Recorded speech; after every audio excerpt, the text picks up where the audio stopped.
இலங்கையினுடைய ஊடகங்கள்ல மட்டுமல்ல, சர்வதேச ஊடகங்கள்லேயே அதிகமா பேசப்பட்ட ஒரு செய்தியில ஒன்றுதான், முன்னாள் ஜனாதிபதி மஹிந்த ராஜபக்ஷ அவருடைய மகனான யோசித்த ராஜபக்ஷ அவர்கள் கைது செய்யப்பட்டாரு. குற்றப்புலனாய்வு பிரிவினரால் இன்று காலையில அவர் கைது செய்யப்பட்டு ஒரு வாக்குமூலம் வழங்குறதுக்காக அவர் கொழும்புக்கு அழைத்து வரப்பட்டாரு.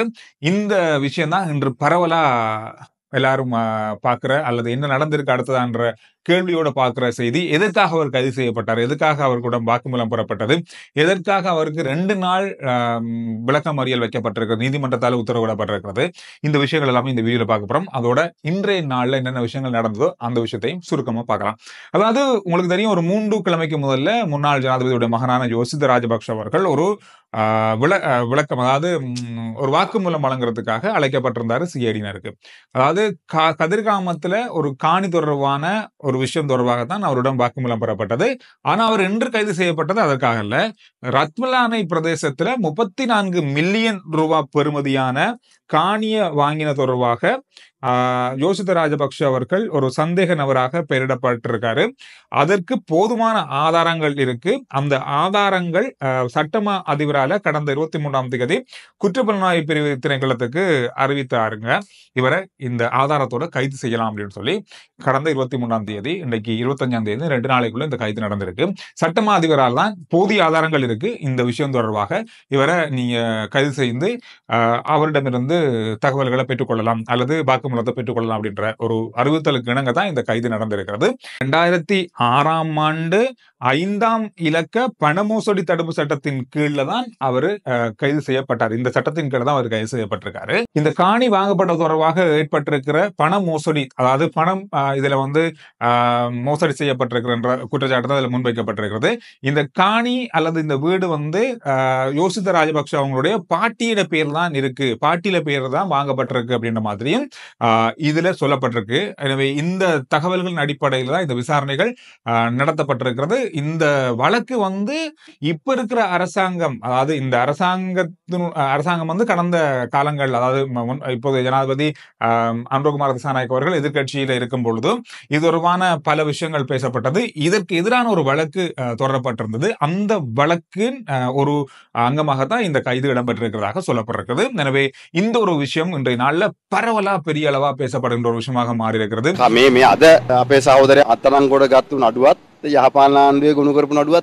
அவர் நீண்ட நேரம் அவருக்கான வாக்குமூலங்கள் பெறப்பட்டிருந்தது. காலையிலிருந்து மாலை வரைக்கும், மாலை 6 மணி வரைக்கும் அவருக்கான வாக்குமூலம் பெறப்பட்டதாக சொல்லப்படுகிறது. எனவே அங்கிருந்து எடுக்கப்பட்ட புகைப்படங்கள் கூட சமூக வலைதளங்கள்ல பெரிய அளவாக பேசப்பட்ட, அதாவது ஹாப்பி கஸ்டமர் அப்படின்ற மாதிரியான பல டேக் லைனோட நிறைய சோசியல் மீடியாக்கள் இந்த புகைப்படத்தை பகிர்ந்த செய்தி தளங்களும் இருக்கு. எனவே நிறைய இடங்கள்ல இது பகிரப்பட்டிருந்தது. அதோட 6 மணி அளவுல இன்றைய நாள்ல அவர் நீதிமன்றத்துல ஆஜர்படுத்தப்பட்டிருந்தாரு. ஆஜர்படுத்தப்பட்டதுக்கு பிறகு நீதிபதி வருகின்ற 27ஆம் தேதி வரைக்கும் அவரை விளக்கமறியல்ல வைக்குமாறு, அதாவது வாக்குமூலம் பெறதுக்கு அவரை தடுத்து வைக்குமாறு பணிப்புரை விடுத்திருக்காங்க. எனவே இந்த விஷயம் இன்றைய நாள்ல நடந்திருக்கு. இந்த செய்தி இலங்கையில ஊடகங்கள்ல மட்டுமல்ல, இந்தியாவுடைய முன்னணி தமிழ் ஊடகங்கள்லையும் அதிகமா பேசப்பட்ட, அதிகமா பதிவிடப்பட்ட செய்திகளாக மாறி இருக்கு. எனவே இந்த கைது தொடர்பாக நாமல் ராஜபக்ஷ அவர்கள் கருத்து தெரிவித்திருந்தாரு. மைதானத்தின் බොහොම හොඳයි. මොකද පොලිසිය සෙන්සුරාදා දවසේ නිවාඩු දවසේ තාමත් උදෙන්ම නැගිටලා නේද? නීතිපති උපදෙස් ක්‍රියාත්මක කරන්න කොළඹට ඇවිල්ලා නැති හින්දා හයිවේ එක දිගේ තංගල්ලට යන පාරේ ගිහිල්ලා அவர் சொன்ன விஷயம் என்னன்னா, நான் பாராளுமன்றத்துல அரசாங்கத்துக்கு எதிராக கத்துறேன், பேசுறேன், ஆனா கைது செய்யப்பட்டது தம்பிதான்.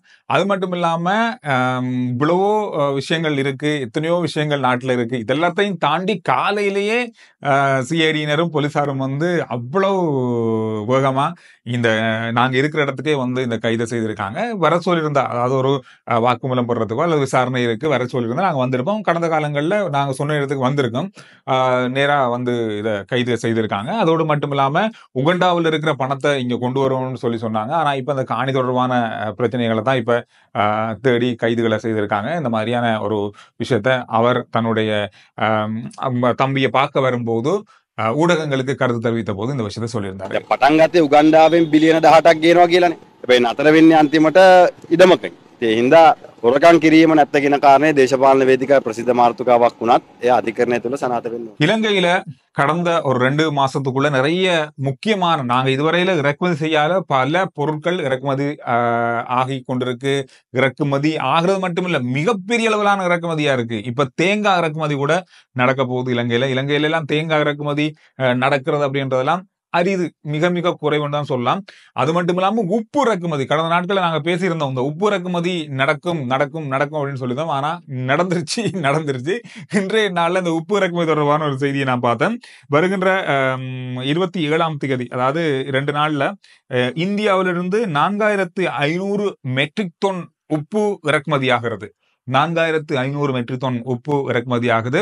இந்த மாதம் டிசம்பர் மாதம் 31ஆம் தேதிக்கு உள்ள 12500 மெட்ரிக் டன் உப்பு இறக்குமதி ஆக போகுது. இந்த உப்பு இறக்குமதி இலங்கையில நான் நினைக்கிறேன், நான் முதல்ல ஞாபகப்படுத்தினேன், இது 2வது முறை. கடந்த, அதாவது கிட்டத்தட்ட ஒரு 15 வருஷத்துக்கு, அதாவது 10 முதல் 15 வருஷத்துக்குள்ள ஒரு தடவை மிக குறைந்த அளவாக உப்பு இறக்குமதி ஆகியிருக்கு.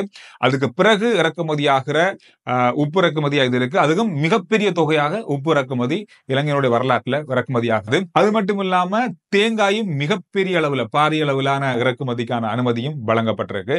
இந்த செய்தி இன்றைய நாள்ல பார்த்தோம். நேற்றைய வீடியோல ஒரு விஷயத்தை ஞாபகப்படுத்திருந்தேன். அதானி குழுமத்தினால காற்றலை மின் உற்பத்தி நிலையம் மன்னார்ல நடக்கிறதுக்கான ஒப்பந்தம் கடந்த அரசாங்கத்தில் செய்து கொள்ளப்பட்டது.